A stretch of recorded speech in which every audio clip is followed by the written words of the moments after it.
Hello, all you freedom-loving people. RFK Jr. confirmed that Susan Maneras was fired in the pursuit of strengthening the CDC. Ashley Babbitt will be honored with an Air Force funeral, and the John Bolton inquiry eyes emails obtained by foreign governments. Okay, let's get into it. There was a ground stop at the Newark Liberty International Airport again today that affected inbound flights to the airport, but the Federal Aviation Administration, the FAA, canceled the ground stop after about 2 hours. Officials said that the pause was because of equipment issues. Equipment issues had impacted some radio frequencies in the Philadelphia-Tricon area, which oversees Newark arrivals and departures. Operations are back online and flights are moving again. The FAA confirmed it was investigating the disruption cause. In fact, this was not the first time that Newark experienced such an issue. There was another air traffic control communications blackout and ground stop in April, and Secretary of Transportation Sean Duffy said back in May that it was due to the old technology. And if you've listened to what I've talked about over the course of the last 80, 90 days since I've come into DOT, is the fact that the system that we're using in air traffic control, it's incredibly old. This system is 25, 30 years old. We use floppy disks. We use copper wires. The system that we're using is not effective to control the traffic that we have in the airspace today. And now, someone will say, well, is it safe? Of course it's safe, because what you saw here is when we have problems with air traffic control, we actually shut down the airspace. We will ground flights. They won't take off. But the consequence is the delays and the cancellations.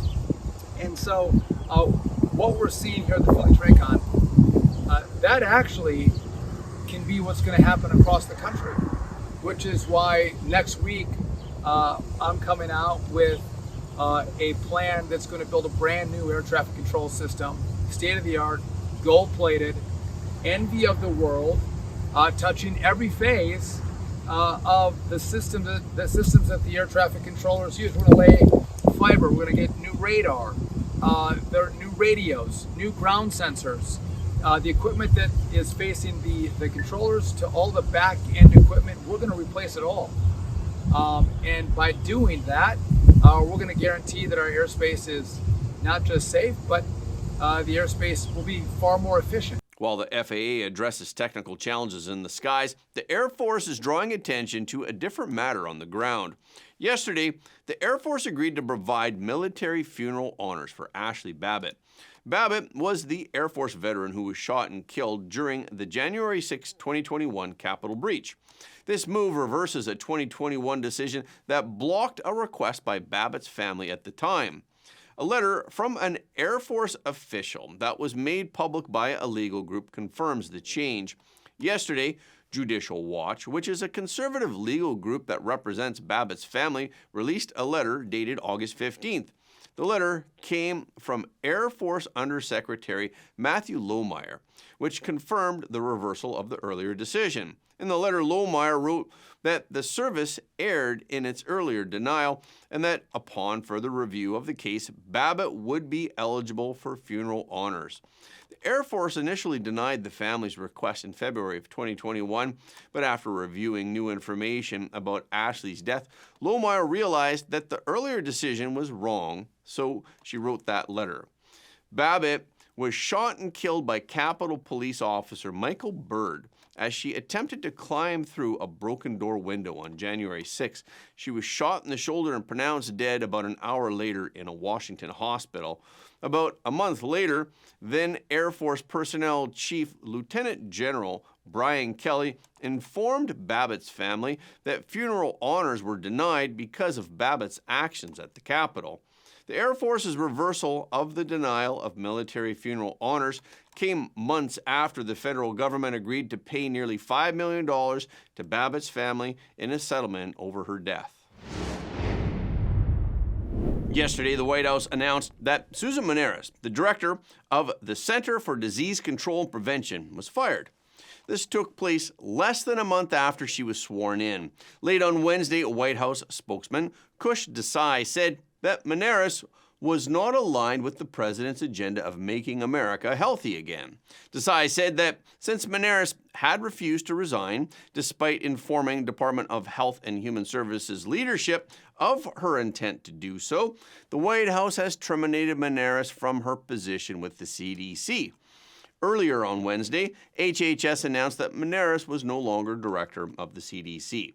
The HHS also added that, "We thank her for her dedicated service to the American people. Secretary Kennedy has full confidence in his team at the CDC, who will continue to be vigilant in protecting Americans against infectious disease at home and abroad." Today, RFK Jr. responded to questions about the firing of Maneris when he joined Texas Governor Greg Abbott in Austin in a push to improve public health in the state. There's a lot of trouble at CDC, and it's going to require getting rid of some people over the long term in order for us to change the institutional culture and bring back pride and self-esteem and make that agency the stellar agency that it's always been. I'm very confident in the political staff that we have down there now that they're going to be able to accomplish that and ensure the competent functionality of that agency. And RFK Jr. did confirm that Maneris was fired.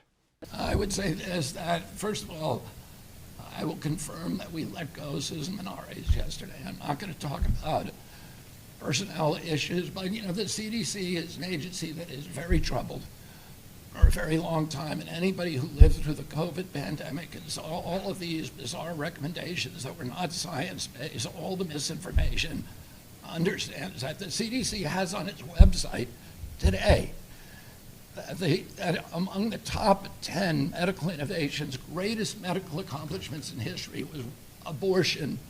This is one of the greatest medical accomplishments because it keeps small families. Go to the website, look at it. Fluoridation, giving kids a toxin, and vaccines. So there's a lot of trouble at CDC, and it's going to require getting rid of some people over the long term in order for us to change the institutional culture and bring back pride and self-esteem and make that agency the stellar agency that it's always been. I'm very confident in the political staff that we have down there now that they're going to be able to accomplish that and ensure the competent functionality of that agency. In response, Mark Zaid, a lawyer who represents Maneris, posted on X, "Contrary to government statements, Dr. Maneris has neither resigned nor yet been fired." Abbe Lowell is another lawyer for Maneris. Zaid and Lowell allege that Maneris had been targeted after refusing to rubber stamp unscientific, reckless directives and fire dedicated health experts. The lawyers wrote, "Dr. Maneris has neither resigned nor received notification from the White House that she has been fired, and as a person of integrity and devoted to science, she will not resign." The Washington Post reported that CDC insiders allege that HHS leaders, including Robert F. Kennedy Jr., pushed Maneris to pull the approvals for certain COVID-19 vaccines. Reportedly, when Maneris did not immediately commit, she was told by administration officials that she must resign or she would be fired. There are also some allegations that claim Maneris also reached out to Senator Bill Cassidy for help, a move that only made Kennedy even more angry. And just hours after Maneris was out at the CDC, 3 other top officials quit. Officials including Dr. Daniel Jernigan, the director of the National Center for Emerging and Zoonotic Infectious Diseases, Deborah Oury, the CDC's chief medical officer, and Dimitri Daskalakis, the director of the National Center for Immunization and Respiratory Diseases. Daskalakis shared a lengthy resignation letter on X and cited multiple reasons for leaving. His reasons included disagreements with the views of RFK Jr. and his staff. Yesterday, before the Maneris news broke, we reported that HHS Secretary RFK Jr. announced that federal regulators had revoked the COVID-19 vaccine emergency use authorization. On Tuesday, we also reported that an advisory group for the CDC will review COVID-19 vaccines and investigate various issues, including how long mRNA stays in the body. Yesterday, Defense Secretary Pete Hegseth said that the Trump administration has stopped Microsoft from using Chinese nationals to code Pentagon cloud systems. Hegseth posted a video on X and wrote, "The use of Chinese nationals to service Department of Defense cloud environments is over." In the video, Hegseth said that his findings came after Microsoft was hit with a complaint over its digital escorts program from the Obama-Biden years, which ran for almost 10 years. Under the program, Microsoft employed Chinese nationals who were supervised remotely by American digital escort contractors. And the Chinese nationals worked on Department of Defense cloud environments despite significant national security risks. The program was designed to comply with contracting rules, but it exposed the department to unacceptable risk. I mean, if you're thinking America first and common sense, this doesn't pass either of those tests. Hegseth said that the Department of Defense has begun taking 2 courses of action to address the risks that remain from the program in China. He said that an independent third party will audit Microsoft's China-based program. The audit will be free of charge for U.S. taxpayers and include all code and the submissions by Chinese nationals.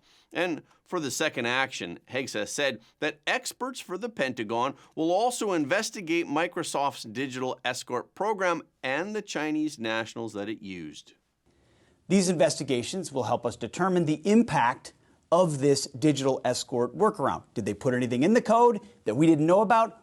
We're going to find out.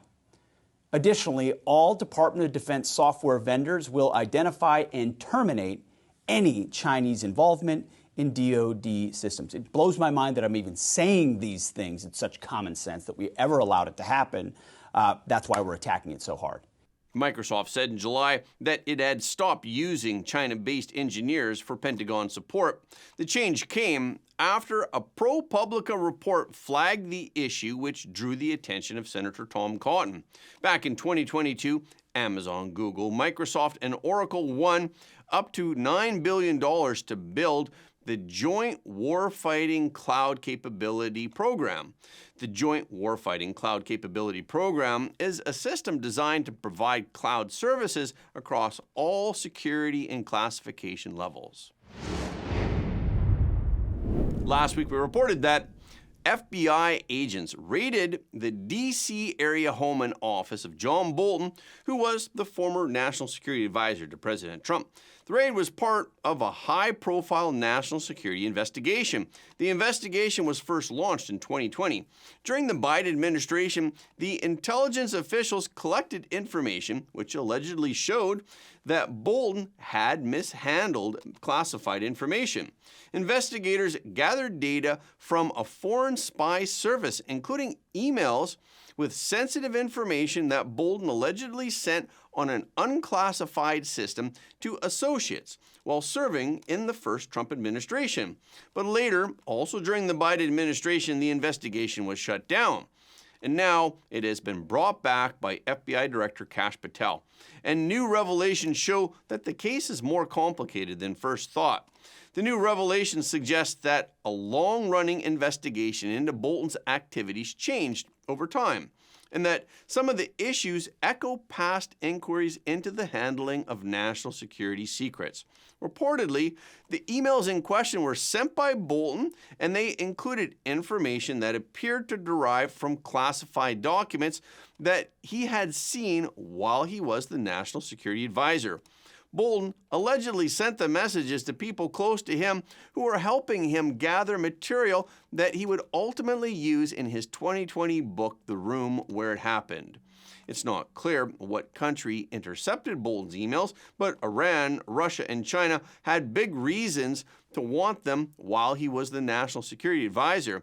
And because of his role in helping President Trump eliminate a top Iranian general, Soleimani, Bolton had a security detail to protect him from potential Iranian retaliation. But President Trump ended his security detail the day after President Trump was sworn in for his second term. So now Bolton faces big stakes. And there's news that he has begun talking to top defense lawyer Abbe Lowell, but no charges yet have been filed against Bolton. Let's return to our series on stablecoins. Stablecoins play a crucial role in the world of virtual currencies. But after all, not everyone invests in virtual currencies, so how do stablecoins relate to our everyday lives? Or could they just be a scam? Stablecoins are gradually finding their way into real-world transactions. They're especially convenient for cross-border payments. Traditional bank transfers for cross-border payments often incur fees as high as 5% when dealing with currencies beyond the most commonly used ones. Moreover, the entire transfer process can take several days to clear. However, for stable coins, since they operate entirely on blockchain, the concept of cross-border transactions doesn't apply. There are no banks charging fees, nor is there a need for SWIFT. Funds arrive in the recipient's account within minutes or even seconds while maintaining privacy. Moreover, stablecoins possess an advantage that other cryptocurrencies lack: price stability. Consequently, many view them as the ideal currency. Beyond the underground illicit transactions that we discussed earlier, stablecoins are increasingly being adopted in legitimate transactions. Since mid-2023, stablecoins have rapidly entered the cross-border payment sector. Current transaction volumes have reached $50 billion monthly, with a monthly growth rate of 20 to 30%.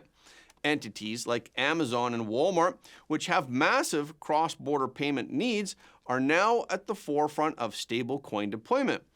Such high trading volumes have also generated enormous profits for stablecoin companies.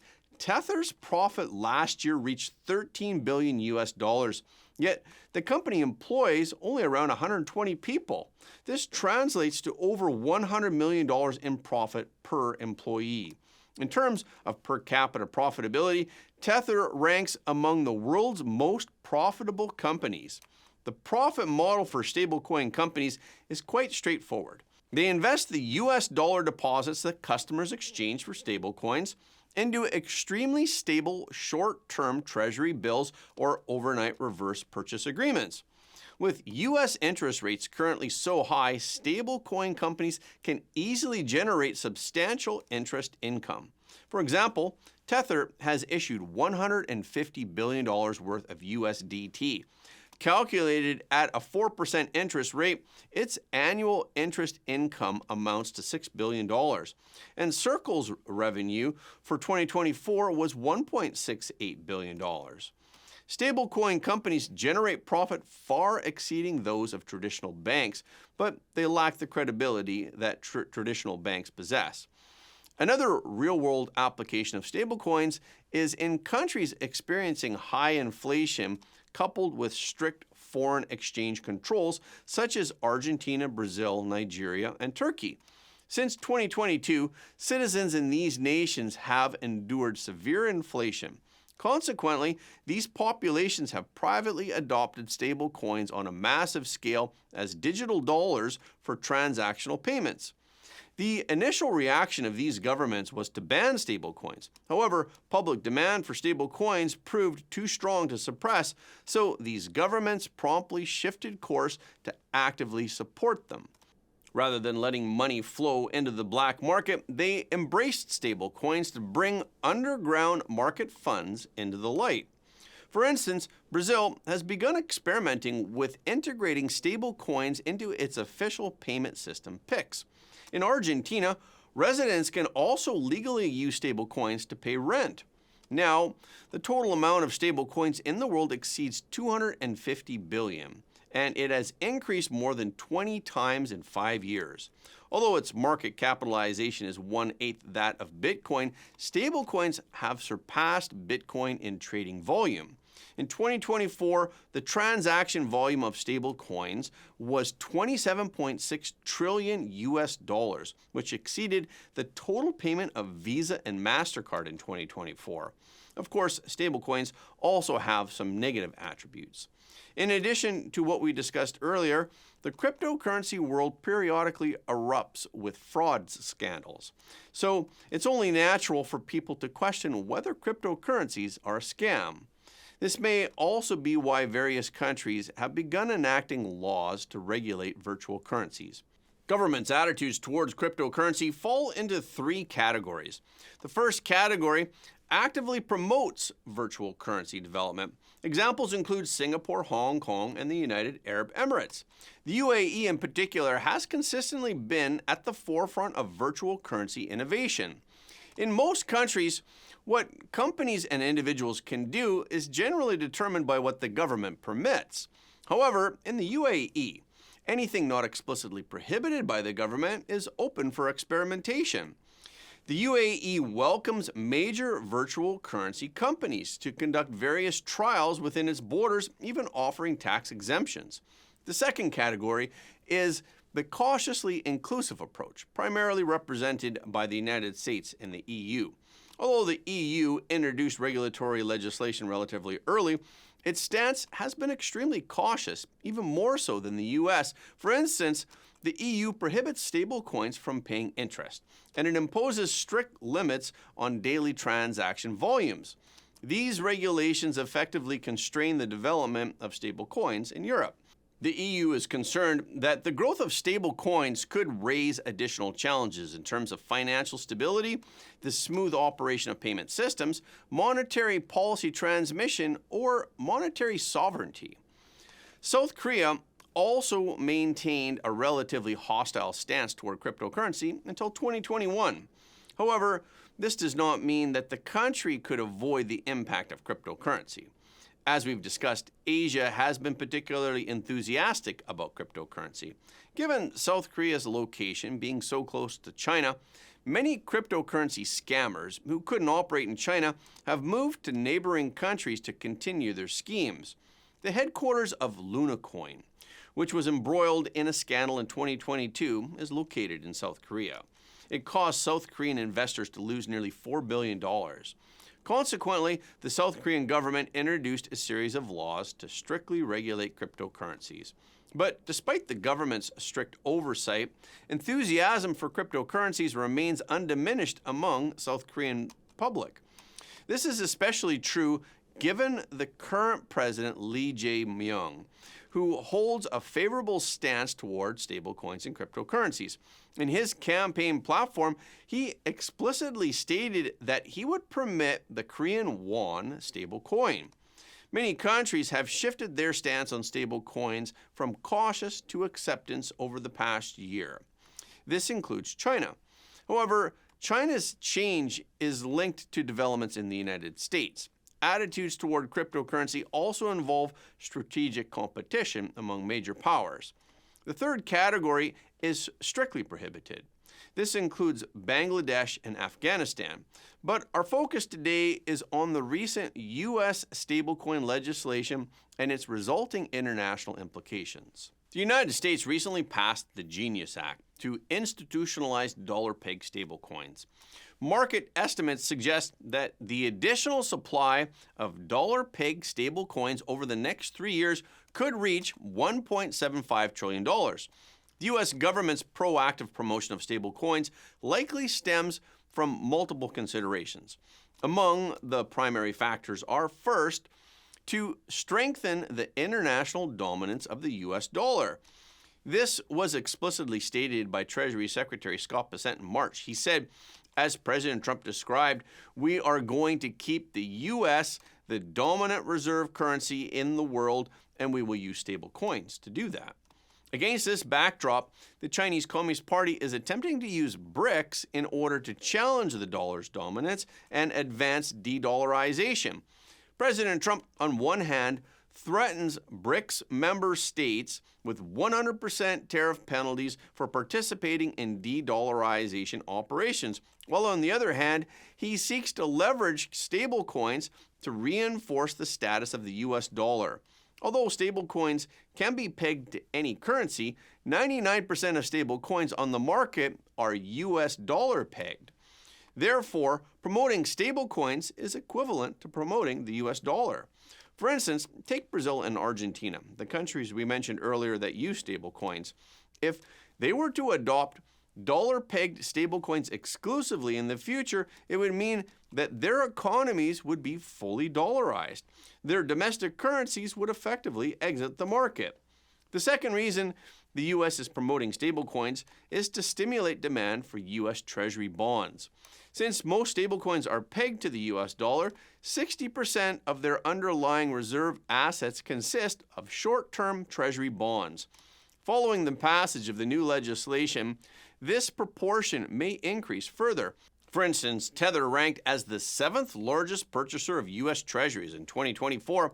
However, stablecoins only boost demand for short-term Treasury bonds and do not tangibly promote demand for long-term bonds, such as 30-year Treasuries. Therefore, this objective likely plays a secondary role.